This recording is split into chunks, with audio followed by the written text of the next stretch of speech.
আজকে আমরা কথা বলবো আমাদের আদর্শ গ্যাস ও গতিতত্ত্ব এই অধ্যায়ের আপেক্ষিক আর্দ্রতা নিয়ে। কারণ আপেক্ষিক আর্দ্রতা হচ্ছে এই অধ্যায়ের অত্যন্ত গুরুত্বপূর্ণ টপিক এবং শর্ট সিলেবাসে এই অধ্যায় থেকে খুবই কম জিনিসপাতি দেওয়া হয়েছে। তার মধ্যে আপেক্ষিক আর্দ্রতা যেহেতু দেওয়া হয়েছে, আমরা ধরে নিতে পারি এবার যদি বোর্ডে এই অধ্যায় থেকে কোনো প্রশ্ন আসে সেটা আপেক্ষিক আর্দ্রতারই হবে। তো আপেক্ষিক আর্দ্রতা বোঝার জন্য আমরা কিভাবে খুবই কম সময়ে ভালো মতো বুঝতে পারবো, এই জন্য আমি এই ভিডিওটা নিয়ে আসলাম। আচ্ছা, আমাকে একটা বলো তো তোমরা, আর্দ্রতা মানে কি? আর্দ্রতা মানে হচ্ছে বাতাসের জলীয় বাষ্পের পরিমাণ। আর আপেক্ষিক আর্দ্রতা মানে কি? যে বাতাসে কত পার্সেন্ট জলীয় বাষ্প আছে বা কত শতাংশ জলীয় বাষ্প আছে। ধরি আমরা এই আপেক্ষিক আর্দ্রতার কনসেপ্টটা ভালো মতো বোঝার জন্য আমি সামনে কিছু ছবি এঁকে রাখছি, দেখতে পারতেছো। ধরি আমার কাছে একটা আবদ্ধ জায়গা আছে, এই যে একটা আবদ্ধ জায়গা, আর প্রত্যেকটা আবদ্ধ জায়গার একটা নির্দিষ্ট জলীয় বাষ্প ধারণ ক্ষমতা থাকে। এইটা একদম মাথায় সেট করে নাও, প্রত্যেকটা আবদ্ধ জায়গার একটা নির্দিষ্ট জলীয় বাষ্প ধারণ ক্ষমতা থাকে বা একটা ক্যাপাসিটি থাকে, অর্থাৎ এর বেশি সে জলীয় বাষ্প ধারণ করতে পারে না। এখন প্রশ্ন হইল, যদি বেশি দেওয়া হয় তাহলে কি হবে? হ্যাঁ, ভালো প্রশ্ন। যদি তুমি বেশি দিয়ে দাও তাহলে ওই বাকি অংশটুকু ঘনীভূত হয়ে যাবে। যেমন দেখো, আমি তোমাদের বোঝানোর জন্য একটা সিনারিও কল্পনা করছি। ধরো আমি একটা আবদ্ধ জায়গা নিলাম, 30 ডিগ্রি সেলসিয়াস তাপমাত্রা, মানে বাইরের পরিবেশের তাপমাত্রা। সেই 30 ডিগ্রি সেলসিয়াস তাপমাত্রায় সেই আবদ্ধ জায়গাটার ধরো সর্বোচ্চ ধারণ ক্ষমতা হচ্ছে যে 20 কেজি।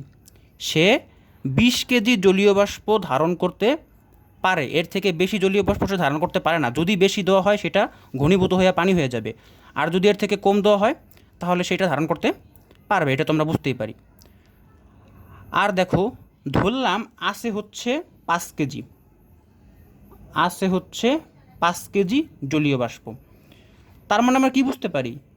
সে রাখাইতে পারতো বা ধরাইতে পারতো 20 কেজি, কিন্তু আমরা দিলাম ভিতরে আছে, মানে ভিতরে একটা আবদ্ধ জায়গা, তার ভিতরে আসে মাত্র 5 কেজি। তাহলে এটা কোন ধরনের অবস্থা? অবশ্যই এইটা অসম্পৃক্ত অবস্থা। এটা হলো অসম্পৃক্ত অবস্থা। এইটা হলো অসম্পৃক্ত অবস্থা। এখন ধরো আমি এটাকে সম্পৃক্ত বানাইতে চাই। যেহেতু এটা একটা আবদ্ধ জায়গা, আমি কি ভিতরে জলীয় বাষ্প বাকি 15 কেজি ঢুকাইয়া পরে 20 কেজি বানাবো? এটা তো সম্ভব না, কারণ যেহেতু এটা একটা আবদ্ধ জায়গা। আমরা এমন কিছু করব যেন সর্বোচ্চ ধারণ ক্ষমতা সে নিজেই এইখানে যে পরিমাণ আছে ওই ওই পরিমাণের কাছাকাছি চলে আসে। তাহলে কি করলে হবে? আমরা জানি তাপমাত্রা বাড়াইলে কোনো আবদ্ধ স্থানের সর্বোচ্চ জলীয় বাষ্প ধারণ ক্ষমতা বাড়ে, আবার তাপমাত্রা কমাইলে কোনো আবদ্ধ স্থানের সর্বোচ্চ জলীয় বাষ্প ধারণ ক্ষমতা কমে। ধরো তাপমাত্রা তখন ছিল 30 ডিগ্রি সেলসিয়াস, আমি এটাকে 20 ডিগ্রি সেলসিয়াসে নিয়ে আসলাম। তাহলে হবে কি, যে ধরো আমি ধরে নিলাম যে 30 ডিগ্রি সেলসিয়াসে সে তো সর্বোচ্চ আটাইতে পারতো 20 কেজি জলীয় বাষ্প, এখন সে আটাইতে পারবে মাত্র 10 কেজি জলীয় বাষ্প, এটা আমি ধরে নিলাম। কিন্তু এই যে আসে, এটা তো একটা আবদ্ধ জায়গা, তা আঁশের তো কোনো পরিবর্তন হবে না। এই আঁশে আগেও ছিল 5 কেজি, এখনও থাকবে 5 কেজি। ভালো কথা, এই আঁশে আগেও ছিল 5 কেজি, এখনও থাকবে 5 কেজি। এখন দেখো, আমি করলাম কি, তাপমাত্রা আরও একটু কমাইলাম। কি করলাম? আরও একটু কমাইলাম। আমি 16 ডিগ্রি সেলসিয়াসে নিয়ে আসলাম। নিয়ে আসার পর আমি খেয়াল করলাম যে সর্বোচ্চ ধারণ ক্ষমতা হয়ে গেছে 5 কেজি। আবার আমি আবারও বলতেছি, আমার এই জায়গা তো একটা আবদ্ধ জায়গা, এই আঁশে তো আর পরিবর্তন হবে না। এই আঁশে আগেও ছিল 5 কেজি, এখনও 5 কেজি। এই দেখো 5 কেজি। অর্থাৎ যে পরিমাণ মানে যে পরিমাণ সর্বোচ্চ ধারণ ক্ষমতা, ওই পরিমাণে জলীয় বাষ্প আসে। তার মানে আমরা কি বলতে পারবো? এই যে এইমাত্র আমার এই আবদ্ধ জায়গাটা সম্পৃক্ত অবস্থায় পৌঁছাইলো, এটা এখন সম্পৃক্ত হয়ে গেল। সম্পৃক্ত তার মানে দেখো তো, কত ডিগ্রি সেলসিয়াস তাপমাত্রার জন্য আমার এই আবদ্ধ জায়গাটা সম্পৃক্ত হইল? 16 ডিগ্রি সেলসিয়াস তাপমাত্রার জন্য। ওকে, এখন দেখো আমি তোমাদেরকে আরও একটু ভালো মতো বোঝানোর জন্য আমি এর থেকে তাপমাত্রা আরও একটু কমাইলাম। তাহলে কমাইলে কি হবে? সর্বোচ্চ ধারণ ক্ষমতা আর একটু কমবে। তো আমি ধরলাম যে সর্বোচ্চ ধারণ ক্ষমতা হয়ে গেল 4 কেজি, কিন্তু আমার জলীয় বাষ্প যে পরিমাণ ছিল ও তো আর পরিবর্তন হয় নাই, ও তো সেই 5 কেজিই থাকবে। মানে আমি এইভাবে মনে রাখি যে আশে কখনো পরিবর্তন হয় না, সর্বোচ্চ ধারণ ক্ষমতা ওইটা পরিবর্তন হয়। তাপমাত্রা বাড়াইলে সর্বোচ্চ ধারণ ক্ষমতা বাড়ে, তাপমাত্রা কমাইলে সর্বোচ্চ ধারণ ক্ষমতা কমে। এখন দেখো, সে আটাইতেই পারে 5 কেজি, সে সর্বোচ্চ ধরাইতেই পারে 4 কেজি জলীয় বাষ্প, তাহলে ভিতরে যদি 5 কেজি থাকে তাহলে সে বাকি 1 কেজি কী করবে? ওই বাকি 1 কেজি হচ্ছে পানি হয়ে যাবে, যাকে আমরা আর একটু মানে গণিতের ভাষায় বলি শিশির পড়া শুরু করবে। তার মানে বাকি 1 কেজি থেকে কি শিশির পড়া শুরু করবে। তার মানে কি আমরা বলতে পারি এই কথাটা যে 16 ডিগ্রি সেলসিয়াস থেকে তাপমাত্রা একটু কমানো মাত্রই শিশির পড়া শুরু করবে। তার মানে আমার 16 ডিগ্রি সেলসিয়াসই হলো আমার সেই শিশিরাঙ্ক। এই 16 ডিগ্রি সেলসিয়াসও হলো আমার শিশিরাঙ্ক, আর শিশিরাঙ্ক হলো আমার এক ধরনের তাপমাত্রা। মানে এই 16 ডিগ্রি সেলসিয়াস এসে কী হয়, ওই বায়ুতে থাকা জলীয় বাষ্পের দ্বারা আমার ভিতরের এই আবদ্ধ স্থানের জলীয় বাষ্প কী হয়? সম্পৃক্ত হয়। ওকে, এখন আমরা কি করাবো? এই কনসেপ্টের দ্বারা এখন এই আপেক্ষিক আর্দ্রতার সূত্র দাঁড় করাবো। কিভাবে? দেখো, আমরা সবসময় মনে রাখবো আপেক্ষিক আর্দ্রতাকে আমরা আর দ্বারা প্রকাশ করি, বড় হাতের আর। এখন এই বড় হাতের আর দ্বারা আমরা বুঝাই রিলেটিভ হিউমিডিটি, মানে আপেক্ষিক আর্দ্রতা। দেখো, সবসময় মনে রাখবো আপেক্ষিক আর্দ্রতা মানে খাস বাংলায় মনে রাখবো আছে বাই সর্বোচ্চ কতটুকু আটে, অর্থাৎ কতটুকু আমার বর্তমান আছে আর সর্বোচ্চ কতটুকু আটে। এখানে দেখো তো আমার এখানে বায়ুর তাপমাত্রা প্রথমে কত ছিল, এইটাই কিন্তু আমার মেইন কাহিনী। এগুলো তো আমি তোমাদেরকে করছি সাব কাহিনী হিসেবে বোঝানোর জন্য, এগুলো হলো সাব কাহিনী, কিন্তু আমার মেইন কাহিনী কিন্তু প্রশ্নের জন্য কিন্তু এইটাই। তো মেইন কাহিনীতে আমার কতটুকু আছে, 30 ডিগ্রি সেলসিয়াসে আছে ডিভাইডেড বাই 30 ডিগ্রি সেলসিয়াসে সর্বোচ্চ কতটুকু আটে, এটা হলো আমার মেইন কাহিনীর জন্য। এখন দেখো, এই যে সর্বোচ্চ আটে, এই কথাটাকেই আমরা একটু শুদ্ধ ভাষায় বলি সম্পৃক্ত অবস্থা। এই আর কি, আমরা যদি কোথাও দেখি এই অধ্যায়ে সম্পৃক্ত কথাটা লেখা, তার মানে বুঝবো সেখানে বুঝেছে সর্বোচ্চ কতটুকু আটে, জাস্ট এই কথাটাই বুঝাইছে সম্পৃক্ত অবস্থা দিয়া। এখন দেখো, আর দেখো 30 ডিগ্রি সেলসিয়াসে আসে, 30 ডিগ্রি সেলসিয়াস ছিল কতটুকু? 5 কেজি। তো 5 কেজি যখন ছিল তখন কি এটা সম্পৃক্ত হয়েছিল? এটা তো হয় নাই। তার মানে 30 ডিগ্রি সেলসিয়াসে আসে মানেই 30 ডিগ্রি সেলসিয়াসে অসম্পৃক্ত বাষ্পচাপ। আমি চাপ কেন লিখলাম এখানে দেখাইছি ভর দিয়ে, এখানে কেন চাপ লিখলাম? কারণ ভর হচ্ছে চাপের সমানুপাতিক, আবার চাপ ভরের সমানুপাতিক। এই কারণে আমি ভরের বদলে চাপ ইউজ করতে পারি, চাপের বদলে ভরও ইউজ করতে পারি, এতে আমার অঙ্কের কোনো প্রভাব পড়বে না। এখন দেখো, তুমি আরেকটা ব্যাপার খেয়াল করছো, এই 30 ডিগ্রি সেলসিয়াসে যেটা অসম্পৃক্ত হইতো 5 কেজি, ওই 5 কেজি কিন্তু 16 ডিগ্রি সেলসিয়াসে দেয়া মানে শিশিরাঙ্কে দেয়া কী হয়ে গেছে? সম্পৃক্ত হয়ে গেছে। ব্যাপারটা খেয়াল করছো? ওই 5 কেজি কিন্তু এই 16 ডিগ্রি সেলসিয়াস বা শিশিরাঙ্কে দেয়া সম্পৃক্ত হয়ে গেছে। তাই আমি এই 30 ডিগ্রি সেলসিয়াসে অসম্পৃক্ত বাষ্পচাপ এই কথার বদলে লিখতে পারি 16 ডিগ্রি সেলসিয়াসে সম্পৃক্ত বাষ্পচাপ। এবং নিচে কত? নিচে হচ্ছে ওই যে আমার 30 ডিগ্রি সেলসিয়াসে সম্পৃক্ত বাষ্পচাপ মানে সর্বোচ্চ কতটুকু আটে। এখন এই অশুদ্ধ কথাবার্তাগুলোকে আমরা শুধু শুদ্ধ ভাষায় আনি, তাহলেই দেখতে হয়ে যায় আমাদের বইয়ের ভাষার মতো। বইয়ের ভাষা কীরকম? বইয়ের ভাষায় বলে, দেখো বইয়ের ভাষায় ওনারা কী বলে, আমি একটু কথাগুলো সামনে আনতেছি। ওনারা বলে আর মানে আপেক্ষিক আর্দ্রতা হচ্ছে কক্ষ তাপমাত্রায় অসম্পৃক্ত বাষ্পচাপ ডিভাইডেড বাই কক্ষ তাপমাত্রায় সম্পৃক্ত বাষ্পচাপ। আমাদের অনেক বই এই কক্ষ তাপমাত্রাকে বায়ুমণ্ডলের তাপমাত্রা বলছে, একই কথা, কোনো ভেদাভেদ নাই। কীভাবে আমি এই সূত্রটা আনলাম? এই সূত্রটা আনলাম হচ্ছে আমি এই লাইন থেকে, এই 3 নাম্বার লাইন থেকে। কারণ দেখো, আমার এই কোশ্চেনের জন্য কক্ষ তাপমাত্রা কত? 30 ডিগ্রি সেলসিয়াস। তো 30 ডিগ্রি সেলসিয়াসে অসম্পৃক্ত বাষ্পচাপ ডিভাইডেড বাই 30 ডিগ্রি সেলসিয়াসে সম্পৃক্ত বাষ্পচাপ। এখানে আমি 30 ডিগ্রির জায়গা ধরে নিলাম কক্ষ তাপমাত্রা, যে কক্ষ তাপমাত্রায় অসম্পৃক্ত বাষ্পচাপ ডিভাইডেড বাই কক্ষ তাপমাত্রায় সম্পৃক্ত বাষ্পচাপ। আবার দেখো, এখানে যখন আমি লিখছিলাম 16 ডিগ্রি সেলসিয়াসে সম্পৃক্ত বাষ্পচাপ, এই 16 ডিগ্রি সেলসিয়াস আসলে আমার এই প্রশ্নের জন্য কি? শিশিরাঙ্ক। তাহলে আমি লিখতে পারি যে শিশিরাঙ্কে সম্পৃক্ত বাষ্পচাপ ডিভাইডেড বাই, এই যে আবার নিচে লিখছিলাম কি? 30 ডিগ্রি সেলসিয়াসে সম্পৃক্ত বাষ্পচাপ। এখানে 30 ডিগ্রি সেলসিয়াস আমার এই প্রশ্নের জন্য কি? কক্ষ তাপমাত্রা। কক্ষ তাপমাত্রায় সম্পৃক্ত বাষ্পচাপ। এইটাই হলো আমার সেই মেইন সূত্র।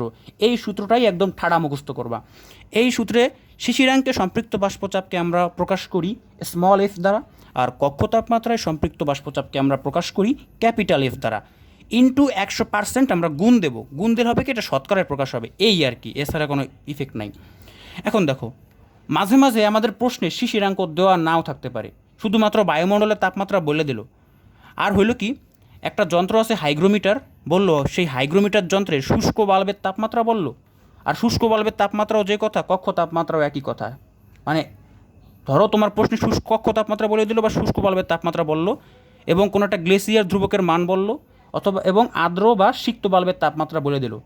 এই ইনফরমেশনগুলো কাজে লাগিয়ে এই সূত্র দিয়ে তুমি সেই শিশিরাঙ্কের তাপমাত্রাটা নির্ণয় করতে পারবা। এবং সেই শিশিরাঙ্কের তাপমাত্রা নির্ণয় করার পরে সেখান থেকে তুমি অঙ্ক করতে পারবা। তো ওই অঙ্কগুলো কীভাবে করবা, তো ওইটা আমি হয়তো আজকের ভিডিওতে দেখাবো না, পরবর্তী ভিডিওতে আমি দেখাই দিব। আজকের ভিডিওতে আমি জাস্ট এইটার থিওরিটাই ভালো মতো বুঝাইতে আসছি। এই থিওরিটা তুমি অল্প সময় ভালো মতো বোঝো, তুমি ভালো মতো যে কোনো ম্যাথ করতে পারবা। কোশ্চেনে কোনটাকে কী বলে এইটা বোঝো, তুমি ভালো মতো ম্যাথ করতে পারবা। মানে এই অধ্যায় খুবই বাস্তবমুখী একটা অধ্যায়। এখন দেখো দেখো আমি কিন্তু তখন লিখেছিলাম যে এখানে আমরা থিটাকে প্রকাশ করবো কী দ্বারা, শিশিরাঙ্ক দ্বারা। তাহলে দেখো শিশিরাঙ্কে সম্পৃক্ত বাষ্পচাপ, তাহলে আমি বলতে পারি এই থিটা তাপমাত্রায় সম্পৃক্ত বাষ্পচাপ, যে থিটা তাপমাত্রায় সম্পৃক্ত বাষ্পচাপ, এটাও লিখতে পারি। আবার দেখো এখানে এই সূত্রের জন্য কিন্তু আমার থিটা ওয়ান কি, শুষ্ক বাল্ব তাপমাত্রা বা কক্ষ তাপমাত্রা, একই কথা। তাহলে আমার কী ছিল, কক্ষ তাপমাত্রায় সম্পৃক্ত বাষ্পচাপ। তাহলে আমি লিখতে পারি যে থিটা ওয়ান তাপমাত্রায় সম্পৃক্ত বাষ্পচাপ। এইটাকেও আমরা একটা বাড়তি সূত্র হিসেবে মনে রাখতে পারি, কারণ বেশিরভাগ ক্ষেত্রে দেখা যায় এইটাই লাগে। যদি কোনো প্রশ্নে এই শুষ্ক বাল্বের তাপমাত্রা বা কক্ষ তাপমাত্রা, আর্দ্র বা সিক্ত বাল্বের তাপমাত্রা এটা দিয়ে দেয়, তাহলে দেখা যায় এইটাই লাগে। আমি তোমার আজকে যে তুমি বেসিক ক্লিয়ার করতে আসছো, তোমাদের বেসিক ক্লিয়ারের জন্য আমি এখন একটা বেসিক ক্লিয়ারের মতো একটা অঙ্ক দেখাবো, মানে বেসিকের একদম তোমাদের ঝাঁঝরা করে দেবে। দেখো কোনো স্থানের বায়ুর তাপমাত্রা 26 ডিগ্রি সেলসিয়াস, তো 26 ডিগ্রি সেলসিয়াস কি বায়ুর তাপমাত্রা, মানে কক্ষ তাপমাত্রা, এটাকে আমরা বুঝি। আচ্ছা, এবং আপেক্ষিক আর্দ্রতা 70%, মানে আর এর মান 70%, এইটা আমার দিয়ে দিছে, ভালো কথা।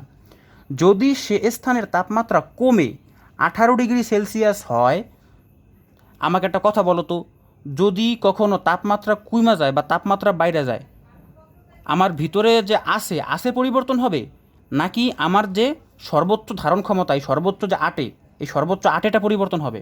অবশ্যই সর্বোচ্চ কতটুকু ধারণ ক্ষমতা এইটাই পরিবর্তন হবে, মনে রাখবা। মানে তাপমাত্রা বাড়াইলে সর্বোচ্চ ধারণ ক্ষমতা বাড়ে, তাপমাত্রা কমাইলে সর্বোচ্চ ধারণ ক্ষমতা কমে। তার মানে আমি এই প্রশ্নটা পরে এইটুকু বুঝলাম যে 26 ডিগ্রি থেকে 18 ডিগ্রি সেলসিয়াসে নিলে অবশ্যই সর্বোচ্চ ধারণ ক্ষমতা কমবে। এখন এটা জিনিস দেখার বিষয়, আমাদের এই ধরনের অংশে সবসময় দেখবা এই থার্ড ব্র্যাকেট দিয়ে একটা কথা লেখা থাকে। এই থার্ড ব্র্যাকেটের কথাটা কিন্তু খুবই গুরুত্বপূর্ণ, কারণ এইখানে আমার মেইন ইনফরমেশনগুলো দেওয়া থাকে। কীরকম, যে 26 ডিগ্রি ও 18 ডিগ্রি সেলসিয়াসে সম্পৃক্ত জলীয় বাষ্পের চাপ দেখো 25.21 মিলিমিটার এবং 15.48 মিলিমিটার পারদ স্তম্ভের চাপের সমান, মানে এইচজি দ্বারা বা মার্কারি দ্বারা আমাকে প্রকাশ করে যেভাবে।